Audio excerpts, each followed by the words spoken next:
జగత్తు పునాది వేయబడక మునిపే దేవుడు మనల్ని ప్రేమించాడు. దేవుడు మనల్ని ప్రేమించాడు అనడానికి దేవుడు ఎలాంటి వాడై ఉన్నాడు అంటే, దేవుడు ప్రేమ స్వరూపి. దేవుడు ఎలాంటి వాడట? ప్రేమ స్వరూపి. అందుకే మనం ఇందాక చదువుకున్నటువంటి లేఖన భాగంలో మరి దేవుడు ప్రేమ స్వరూపి అయి ఉన్నాడు. ఎందుకు ప్రేమకు రూపమే దేవుడు అని మనకి తెలియజేస్తున్నాడు అంటే, ఎందుకు దేవుడు ప్రేమ స్వరూపి అయి ఉన్నాడు అంటే, తన యొక్క ప్రేమను బట్టి మనల్ని ప్రేమిస్తున్నాడు. తన యొక్క ప్రేమ చేత మనల్ని ప్రేమిస్తున్నాడు. తల్లి తండ్రి తన బిడ్డలను ఎలా ప్రేమిస్తారో అంతకంటే మరి మిక్కిలిగా పరలోకమందున్నటువంటి దేవుడు మనల్ని ప్రేమిస్తూ ఉన్నాడు. ప్రేమించడంలో ఆయన ఏం చేస్తున్నాడు అంటే, మనిషి దారి తప్పిపోతున్నప్పుడు మరలా దారిని మళ్లించడానికి దేవుడు మనల్ని ప్రేమిస్తూ ఉన్నాడు. ఈ లోకానికి వచ్చినటువంటి మనమట ఈ మరణించిన తర్వాత మరలా ఆ దేవుని దగ్గరికి వెళ్ళటం లేదన్నది దేవుని యొక్క బాధ అయి ఉంది. మరి దావీదు కీర్తనలు 90వ అధ్యాయంలో చక్కగా దేవుడు ఈ మాటలను మనకి తెలియజేస్తున్నాడు. తరతరములకు నివాస స్థానము నేనే, భూమియు లోకము పుట్టక మునుపు యుగయుగములు నేనే దేవుడను. మనుషులను మట్టికి మార్చుచున్నాను, నరులారా తిరిగి రండని సెలవిచ్చుచున్నానని దేవుడు తెలియజేస్తున్నాడు. అంటే నరులారా తిరిగి రండి అనేటువంటి మాట మరి గ్రంథంలో ఎందుకు వ్రాయించాడు అంటే, మనిషి అట ఈ లోకానికి వచ్చిన తర్వాత మరలా ఈ లోకం నుండి ఎక్కడి నుంచి వచ్చాడో అక్కడికి వెళ్ళడం మర్చిపోయాడట. ఎక్కడి నుంచి వచ్చాడు మనిషి ఈ లోకానికి? ఎక్కడి నుంచి వచ్చాడు మనిషి అంటే, దేవుని వద్ద నుంచి వచ్చాడు మనిషి.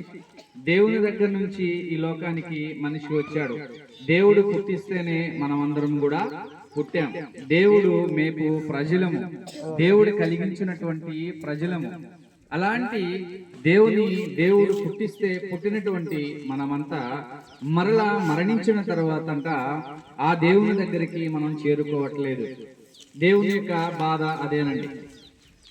అందుకే దేవుడు ఏం చేస్తున్నాడంటే, గ్రంథాన్ని ఈ లోకానికి ఇచ్చాడు. ఈ గ్రంథము ద్వారా ఈ గ్రంథంలో ఉన్నటువంటి మాటల్ని మనుషులు చదువుకొని మాటల ప్రకారంగా మనిషి జీవించిన తర్వాత దైవలోకానికి అనగా దేవుని దగ్గరికి వెళ్ళేటువంటి అవకాశము మనిషికి దొరుకుతుంది.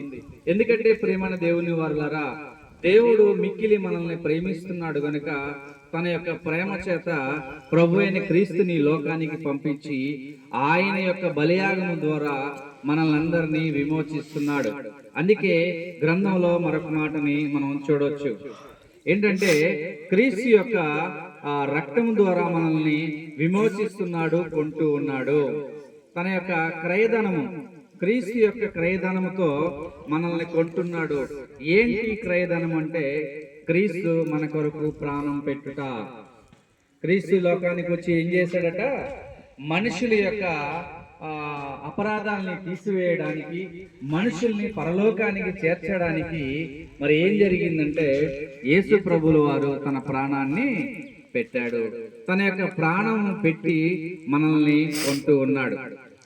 కనుక దేవుని పిల్లలారా, క్రీస్తు యొక్క రక్తము చేత లేకపోతే క్రీస్తు యొక్క ప్రాణ త్యాగము ద్వారా మనము ఈ లోకాన్ని విడిచి పరలోక రాజ్యానికి వెళ్ళేటువంటి అవకాశము మనకు దొరుకుతుంది. కనుక ఎవరి మంది తెలుసుకోవాల్సినటువంటి విషయం ఏంటంటే, ఈ యొక్క మానవ జాతిని ఉద్ధరించడానికి మరి క్రీస్తు ప్రభుల ద్వారానే రక్షణ కలుగుతూ ఉంది. కనుక దేవుని పిల్లలారా, మరొక మాటను కూడా మనం చదువుకుందాం.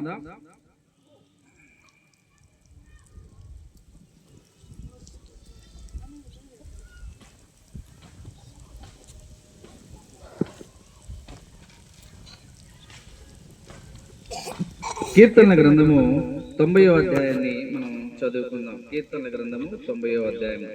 ప్రభువా, తరతరముల నుండి మాకు నివాస స్థలము నీవే.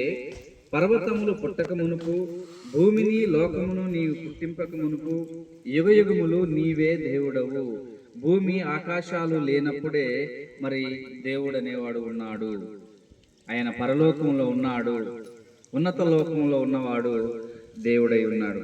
అలాంటి దేవుడట నీవు మనుషులను మట్టికి మార్చుచున్నావు, నరులారా తిరిగి రండని సెలవిచ్చుచున్నావు. పర్వతములు పుట్టక మునిపే, ఈ భూమిని లోకమును పుట్టింపక మునిపే యుగయుగములు దేవుడైనటువంటి ఆయన మరి క్రీస్తు ద్వారా మనల్ని విమోచించాలనుకుంటున్నాడు. కనుక దేవుని పిల్లలారా, క్రీస్తు ద్వారా మనం విమోచింపబడాలి అంటే క్రీస్తుని మనం విశ్వసించాలి. మన హృదయంలో క్రీస్తుని విశ్వసించాలి. ఆయన దేవుని కుమారుడని మనం విశ్వసించాలి. మరి మనుషుల కొరకు ప్రాణం పెట్టడానికి వచ్చాడని, ప్రాణం పెట్టి తిరిగి లేచి పరలోకానికి చేరాడని, ఆయన పరలోకంలో మనకి ప్రభువుగా క్రీస్తుగా నియమింపబడ్డాడని, ఆయన మనల్ని పాలిస్తున్నాడని, ఆయన ద్వారా లోకానికి విమోచన జరుగుతుందని మనం గుర్తించాలి. ఎప్పుడైతే మనం క్రీస్తుని మన హృదయాల్లో అంగీకరిస్తామో, మన స్వరక్షకుడని క్రీస్తు మన స్వరక్షకుడని మనం ఎప్పుడైతే మనం అంగీకరిస్తామో అప్పుడట మనకు రక్షణ కలుగుతుంది. మనుషులకు ఎప్పుడు రక్షణ కలుగుతుంది?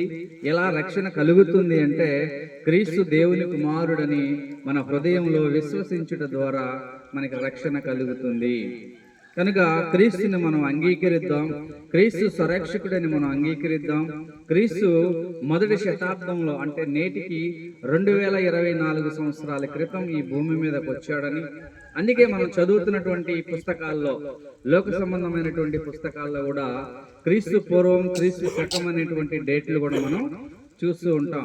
ఎందుకు క్రీస్తు పూర్వం, క్రీస్తు శకం అనేటువంటి డేట్లు మరి పుస్తకాల్లో రాయబడ్డాయి? ప్రపంచంలో ఉన్నటువంటి అన్ని పాఠ్య పుస్తకాల్లో ఆ యొక్క డేట్లు అనేది మనం చూడగలం. ఎందుకు అలా నియమింపడం జరిగింది అంటే క్రీస్తు శకపురుషుడని, క్రీస్తు యుగ పురుషుడని, క్రీస్తు ద్వారానే కాలాన్ని లెక్కించడం అనేది జరిగిందండి.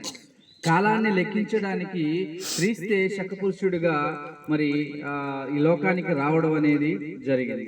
కనుక క్రీస్తు ఎంత ఉత్తముడో, క్రీస్తు ఎంత పరిశుద్ధుడో, క్రీస్తు ఎంత నిష్కల్మషుడో దీనిని బట్టి మనం ఆలోచన చేస్తాం. ఎందుకంటే ప్రపంచం అంతా ఒక మనిషిని గుర్తించిందంటే ఆ మనిషిలో లేక ఆ వ్యక్తిలో మరి ఎటువంటి క్వాలిటీస్ లేకపోతే ఆయనను గుర్తించదు కదా. ఎవరో ఒక మనిషిని ఇష్టపడ్డాడు అంటే అది వేరే విషయం. కానీ ప్రపంచంలో ఉన్నటువంటి మనుషులందరూ కాలాన్ని లెక్కించడానికి క్రీస్తుని ఎందుకు శకపురుషుడిగా నియమించుకున్నారు అంటే క్రీస్తులో అలాంటి మంచి క్వాలిటీస్ కనపడ్డాయి గనుక. ఎందుకంటే లోకంలో ఉన్నటువంటి అధికారులు కానీ, లోకంలో ఉన్నటువంటి పూర్వకాలం నుంచి ఉన్నటువంటి రాజులు సైతం కానీ, వాళ్ళు రాజ్యాలు ఎలా మరి అంతరించిపోయాయి అంటే వారు మరి దేవుణ్ణి వెంబడించకపోయినందున ఆ రాజ్యాలన్నీ అంతరించిపోవడం అనేది జరిగింది. కానీ క్రీస్తు మరి దేవుని యొక్క చిత్తానుసారంగా ఈ లోకంలో కొనసాగాడు కాబట్టి క్రీస్తు రాజ్యం అనేది ఇప్పుడు 2000 సంవత్సరాలు గడిచిపోయినా కూడా క్రీస్తు రాజ్యం అనేది భూమి మీద కొనసాగుతుంది. దీనిని బట్టి మనం ఆలోచన చేయగలం, క్రీస్తు రాజ్యము శాశ్వతమైనదని. క్రీస్తు రాజ్యంలోనికి ఎవరైతే వస్తారో మరి ఆ రాజ్యం ద్వారా మనం పరలోకానికి చేరేటువంటి గొప్ప అవకాశము మనకు దొరుకుతుంది. శాశ్వతమైన రాజ్యం ఏంటి అంటే క్రీస్తు రాజ్యం ఒకటే. అందుకే గ్రంథంలో మరొక మాటను కూడా మనం చూడగలం, మీరట మనుషులందరూ వాటినన్నిటిని విడిచిపెట్టి మొదట దేవుని రాజ్యమును నీతిని వెతకండి అనేటువంటి మాటని మనం చూడొచ్చు. ఎందుకు మనిషి దేవుని రాజ్యమును నీతిని వెతకాలి? దేవుని రాజ్యంలో ఏం దొరుకుతుందంటే ఏ మనిషి అయితే దేవుని రాజ్యంలోనికి చేర్చబడతాడో ఆ వ్యక్తికి నిత్య జీవం లభిస్తుంది. శాశ్వతమైనటువంటి జీవిత కాలానికి ఆ వ్యక్తి వెళ్ళిపోతాడు. ఎందుకంటే దేవుని రాజ్యము శాశ్వతమైనది. ఈ లోకంలో రాజ్యాలు వస్తూ ఉన్నాయి. 5 ఏళ్ళు ఉంటాయి, 3 ఏళ్ళు ఉంటాయి, 4 ఏళ్ళు ఉంటాయి, తర్వాత మారిపోతుంటాయి. కానీ దేవుని రాజ్యము మాత్రము అది శాశ్వతమైనటువంటి రాజ్యము, తరతరాలు నిత్యము నిలబడేటువంటి రాజ్యము. ఆ రాజ్యంలోనికి ఎవరైతే చేర్చబడతారో వారు నిత్యము నివాసం ఉండేటువంటి ఆ ప్రదేశంలోనికి వెళ్ళిపోతారు. దేవుడు శాశ్వతంగా నివసించేవాడు కనుక దేవుని రాజ్యంలో చేరినటువంటి ప్రతి ఒక్కరు కూడా శాశ్వతంగా నివాసం ఉండేటువంటి అవకాశము, శాశ్వతంగా బ్రతికుండేటువంటి అవకాశము ఆ వ్యక్తికి దొరుకుతుంది. కనుక లోకానికి రక్షణ క్రీస్తు ద్వారా రక్షణ. క్రీస్తు రాజ్యంలోనికి మనమంతా చేర్చబడడానికి మనం ప్రయత్నం చేద్దాం. కాబట్టి దేవుని పిల్లలారా, ఈ యొక్క గ్రామాన్ని ప్రేమిస్తున్నాడని మనం దీనిని బట్టి ఆలోచన చేస్తున్నాం. ఎందుకంటే ఈ ప్రాంతంలో 2 ప్రదేశాల్లో మరి సువార్త జరగడం అనేది, చెప్పడం అనేది జరిగింది. దీనిని బట్టి మనం ఆలోచన చేస్తే దేవుడు మిక్కిలి ఈ ప్రాంతాన్ని ప్రేమిస్తున్నాడు, ఆయన పిలుస్తున్నాడు అనేటువంటి విషయం కూడా మనకి అర్థమవుతుంది. కనుక దేవుని పిల్లలారా, క్రీస్తుని మనం వెంబడిద్దాం. క్రీస్తు మన కొరకు ఈ లోకానికి వచ్చాడు, ప్రాణం పెట్టాడు, తిరిగి లేచి పరలోకానికి చేర్చబడ్డాడు. మనల్లందరినీ కూడా పరలోకానికి తీసుకుపోవడానికి మరలా రానై ఉన్నాడు. కాబట్టి ఆయన రాజ్యంలోనికి మనమంతా చేర్చబడదాం, ఉన్నత లోకానికి మనమంతా చేరుకుందాం. ఈ మాటలు విన్నందుకు ప్రభువైన క్రీస్తు నామములో మీ అందరికీ వందనాలు తెలియజేసుకుంటూ నేను యొక్క మాటలు ముగిస్తూ ఉన్నాను.